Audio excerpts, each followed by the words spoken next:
Hey, hi, hello everyone, welcome to Jet to Mastery. So நான் போன வீடியோவில் சொல்லியிருந்த மாதிரியே டெசிமல் டு எனி பேஸ் கன்வர்ஷனில் அந்த நம்பரை நாமளே கன்ஸ்ட்ரக்ட் பண்ணுற மாதிரியான ஒரு சுச்சுவேஷனும் வரும். சம்டைம்ஸ் ரிட்டன் டைப் ஸ்ட்ரிங்காக கொடுத்துட்டாங்கன்னா நமக்கு ரொம்பவே ஈஸியாக போயிடுங்க. ஏன் அப்படி சொல்கிறேன்னா, வாங்க நம்ம ஆல்ரெடி டிஸ்கஸ் பண்ண அந்த ப்ராப்ளம்க்கு போகலாம். இப்போது இந்த கேசஸில் என்ன நடக்குதுன்னு பாருங்களேன். நம்ம 28 ரிமைண்டர் என்ன 1 வந்திருக்கு. ஸோ இங்கே நான் போட்ட இந்த 10^0, 10^1, 10^2 இது எல்லாமே ஒரு நம்பராக கன்ஸ்ட்ரக்ட் பண்ணுறதுக்கான மெத்தட்ஸ். ஓகேவா? ஸோ எனக்கு இந்த நம்பரை கன்ஸ்ட்ரக்ட் பண்ணுறதுக்கான மெத்தட்ஸ் எல்லாம் எனக்கு தேவையில்லை. ஏன்னா என்னுடைய ரிட்டன் டைப் ஸ்ட்ரிங்கு. ஸோ அதனால் நான் என்ன பண்ண போகிறேன், ரொம்பவே சிம்பிளாக நான் என்ன பண்ணுறேன்னு மட்டும் பாருங்களேன். ஸோ இந்த 10^0, 10^1 இந்த பேஸ் சிஸ்டமே வேணாம், அந்த பொசிஷனே நமக்கு வேணாம். ஏன்னா நம்ம ரிட்டன் டைப்பு ஸ்ட்ரிங்கு. ஓகே, இப்போ ஸ்ட்ரிங்காக இருக்கும்போது எனக்கு என்ன ஒரு அட்வான்டேஜ் அப்படின்னு கேட்டிங்கன்னா, இங்கே பாருங்களேன், இங்கே எனக்கு 1 இருக்கா. ஸோ அப்போ நான் ஒரு எம்டி ஸ்ட்ரிங் வச்சுருக்கேன் ஆன்சர்னு. ஓகே, ஸோ முதல்ல என்ன பண்ணுறேன், இந்த ஆன்சரை ஃபஸ்ட்டு பொசிஷனில் ஆட் பண்ணிக்க போகிறேன். அவ்வளோதான், ரொம்பவே சிம்பிள். அப்போ நான் ஃபஸ்ட்டு பொசிஷனில் ஆட் பண்ணேன். இப்போ இதுதான் என்னுடைய ஆன்சர், 1 அப்படிங்கிறத என்னுடைய ஆன்சர். ஓகே, அடுத்தது இந்த இது வரும்போது இதை ஃபஸ்ட்டு பொசிஷனில் ஆட் பண்ணிட்டு அதுக்கப்புறம் என்னுடைய ஆன்சர் ஆட் பண்ண போகிறேன்.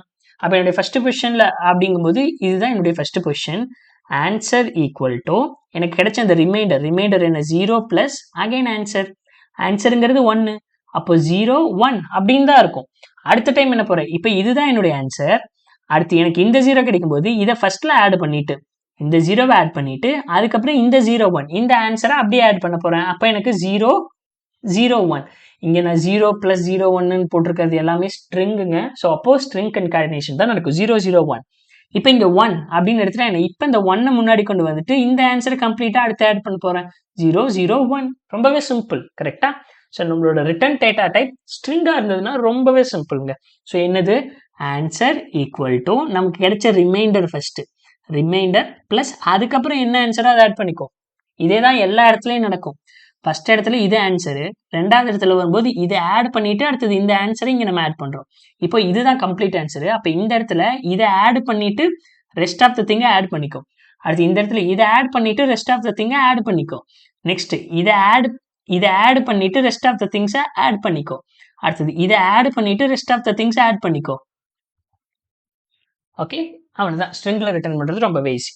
சரி, இப்போ 47க்கு வரலாம். ஏன்னா நமக்கு அங்கே தான் நமக்கு வந்து ஒரிஜினல் இஷ்யூவே ஸ்டார்ட் ஆனது இங்கே 47ல். சரி, இப்போ இந்த 47ஐ ஹெக்ஸாடெசிமலாக மாற்றணும் அப்படின்னா ஒரு 16 16 இரு 16 32. Okay, reminder 15. எனக்கு ரிமைண்டர் என்ன கிடைச்சிருக்கு, 15. அப்போது ரிமைண்டர் 0 to 9 கிடைச்சா எனக்கு பிரச்சனையே இல்லை, நான் அந்தந்த இடத்துல அதை வச்சுட்டு போயிட்டே இருப்பேன். ஆனால் என்னுடைய ரிமைண்டர் 0 to 9 இல்லாமல் 10 11 12 13 14 15 இருந்தா நான் அந்தந்த இதுக்கு அதை ஆட் பண்ணணும். BCDEF அப்படின்னு அந்தந்த இதுக்கு அதை ஆட் பண்ணணும். அவ்வளோதான் வித்தியாசம். ஒரு எல்ஸ் இஃப் லேடர் போட்டால் முடிச்சது. ஸோ இங்கே வாங்க, இங்கே பேஸ் கொடுத்துருக்காங்க இன்புட்டில், தென் நம்பர் கொடுத்துருக்காங்க. சேம் நம்ம பார்த்த ப்ரீவியஸ் கன்ஸ்ட்ரெயின்ஸ் மாதிரி தான், நம்ம ஆன்லைன் கம்பெனியில் பார்த்த மாதிரியே தான். ஸோ இது ஒரு ஜிக்ஸ் ஃபார் ஜிக்ஸோட ஒரு கோட். சரி, இப்போ இந்த கோடில் நம்ம பண்ண வேண்டியது என்ன இருக்குது, ஃபஸ்ட்டு நம்ம சேம் திங்க் பண்ணிக்கோங்க. இங்கே நம்பர் கன்ஸ்ட்ரக்ஷன் மட்டும்தான் இல்லை, முதல்ல ஸ்ட்ரிங் ஆன்சர் வேணும். ஏன்னா நான் ஆன்சரில் தான் எல்லாத்தையும் கன்ஸ்ட்ரக்ட் பண்ண போகிறேன். ஓகே, அடுத்தது என்னுடைய நம்பர் இருக்கு இல்லையா, என்னுடைய நம்பர் நாட் ஈக்குவல் டு 0 வர்ற வரைக்கும் நான் இந்த ப்ராசஸை பண்ணிக்கிட்டே இருப்பேன். சரி, பண்ணிக்கிட்டே இரு. ஓகே, என்ன பண்ணணும், முதல்ல ரிமைண்டர் எடுக்கணும். ஓகே, ரிமைண்டரை எப்படி எடுப்போம், நம்பர் மாட் பேஸ். சரி, ரிமைண்டர் எடுத்துட்டதுக்கப்புறம் என்ன பண்ணுறோம், ஒரு சம் ஆக்டிவிட்டி பண்ண போகிறோம். அந்த ஆக்டிவிட்டியை பண்ணி முடிச்சதுக்கப்புறம் அந்த நம்பரை என்ன பண்ணுவோம், அப்டேட் பண்ணுவோம். எப்படி அப்டேட் பண்ணுவோம், number equal to number divided by base. அவ்வளோதான். இப்போ இதுக்கு இடையில தான் அந்த ஆக்டிவிட்டி பண்ண போகிறோம். இங்கே என்ன அந்த ஆக்டிவிட்டி பண்ண போகிறோம்னா, இஃப் என்னுடைய ரிமைண்டர் ஈக்குவல் டு 10 இருந்தா, 10 இருந்தால் நான் என்ன போடணும், ஏன்னு போடணும். 11 இருந்தால் பின்னு போடணும். ஸோ எல்ஸ் இஃப் என்னுடைய reminder equal to 11.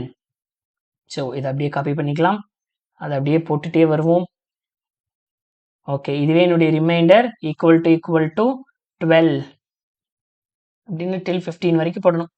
Okay, next என்னுடைய reminder equal to 13. Okay, so என்னுடைய ரிமைண்டர் ஈக்குவல் டு 14. லாஸ்ட் என்னுடைய ரிமைண்டர் ஈக்குவல் டு 15 அப்படின்னு இருந்தா இந்த இதுக்கு பதிலாக நான் என்ன ஆட் பண்ணணும்? ஏ இல்லை பி அந்த மாதிரி ஆட் பண்ணணும். அப்போ என்னுடைய ஆன்சர் ஈக்குவல் டு ஃபர்ஸ்ட் என்ன வேணும்? நம்மளோட ரிமைண்டர் ஆட் பண்ணிட்டு தான் அதுக்கப்புறம் நம்மளோட ஆன்சர் ஆட் பண்ணணும். ஸோ அப்போ இங்கே என்னுடைய ரிமைண்டர் ஏ தான் வேணும். ஏன்னா 10னா அதுக்கு பதில் ஏ வேணும் ப்ளஸ் ஆன்சர்.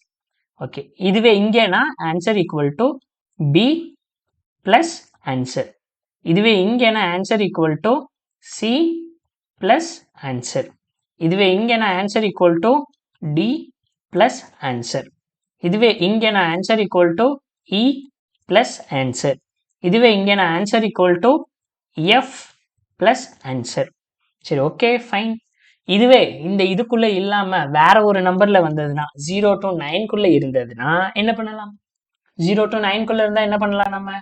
அப்போ ஆன்சர் ஈக்குவல் டு என்ன ரிமைண்டரோ அந்த ரிமைண்டர் ப்ளஸ் ஆன்சர். ரொம்பவே சிம்பிள். கடைசியா இந்த கோட் முடிஞ்சதுக்கப்புறம் என்னது? ஃபைனலாக நம்மளோட ஆன்சரை ரிட்டர்ன் பண்ணால் போதும். வைல் லூப்க்கு வெளியே ரிட்டர்ன் ஆன்சர். ஸோ கம்பேர் பண்ணி பார்க்கலாம்.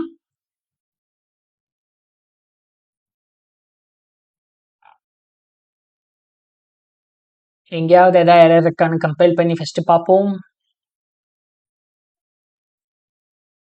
கம்பைலேஷன் ஆயிட்டு இருக்குங்க. நம்ம கொஞ்சம் பொறுமையா காத்திருந்து பார்க்க வேண்டியதுதான். Okay, compilation completed. எக்ஸ்பெக்ட் பண்ணுறது முடிஞ்சிச்சு. சப்மிட் பண்ணி பார்த்துடலாம். எல்லா டெஸ்ட் கேஸும் பாஸ் ஆகிறது தானே நம்மளோட நோக்கம். செக் பண்ணிடலாம். ஓகே, ஸோ எல்லா டெஸ்ட் கேஸும் பாஸ் ஆகிடுச்சுங்க. ஸோ இந்த டெசிமல் டு எனி பேஸ் கன்வர்ஷனை ஸ்ட்ரிங்கில் எப்படி ரிட்டர்ன் பண்ணலாம், இல்லை நம்பராக எப்படி ரிட்டர்ன் பண்ணலாங்கிறத நீங்கள் கண்டிப்பாக புரிஞ்சுருந்துருப்பீங்க நான் நம்புகிறேன். ஒரு வேளை புரியலைனாலும் தயவு செஞ்சு கீழே கமெண்டில் பிங் பண்ணுங்கள். ஸோ நம்ம அதை ஃபர்தராக டிஸ்கஸ் பண்ணிவிட்டு மேலும் லேர்ன் பண்ணலாம். ஓகேங்களா? ஸோ நான் உங்களை அடுத்த வீடியோவில் சந்திக்கிறேன் கைஸ். அதுவரை பாய் பாய், டேக் கேர்.